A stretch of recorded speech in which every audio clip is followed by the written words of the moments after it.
tout le combat que les patriotes camerounais ont mené depuis la fin des années 50, qu'il porte des fruits. Parce que nous voulons un représentant, peut-être les seuls et les tout derniers représentants de ce combat, qui ne soient pas à l'eau, parce que beaucoup de nos aînés sont en train de partir. Ils nous laissent le flambeau. Il faudra que ce combat porte des fruits, c'est-à-dire que l'Afrique sorte véritablement du néocolonialisme et qu'elle se développe. Et qu'un pays si riche, un continent si riche,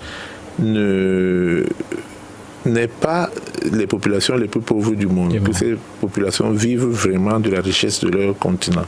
Ça, c'est mon cri de cœur. Okay. Allez, merci d'avoir répondu à cet exercice.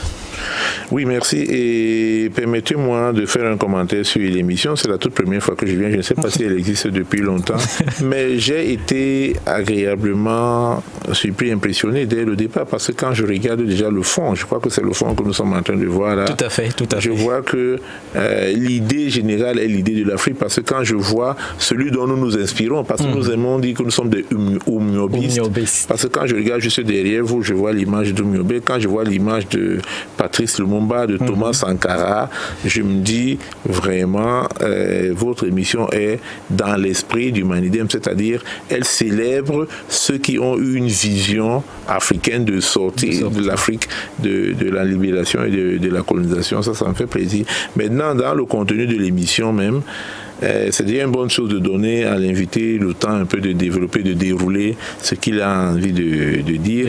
C'est une bonne chose. Et puis même les articulations, les pauses, c'était de bonnes choses, parce que tout à l'heure, on a vu la sous-préfecture de la première, et puis un petit rappel historique de ce qu'était le bâtiment. Bon, on n'a pas eu le temps de faire un commentaire là-dessus.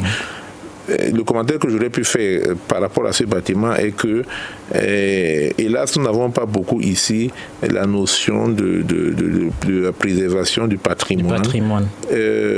C'est peut-être un patrimoine douloureux parce que c'est la colonisation, mais c'est notre histoire. C'est notre histoire. Voilà, autant on va flanquer les statues de général Leclerc à l'hôtel de ville, on devrait, ou à la poutre de oui, on devrait plutôt arranger, restaurer ces bâtiments qui sont de la colonisation et qui nous rappellent notre histoire, parce qu'on ne va pas refuser notre histoire, c'est toujours notre histoire. Voilà, on a encore eu une articulation sur Théophile Obenga.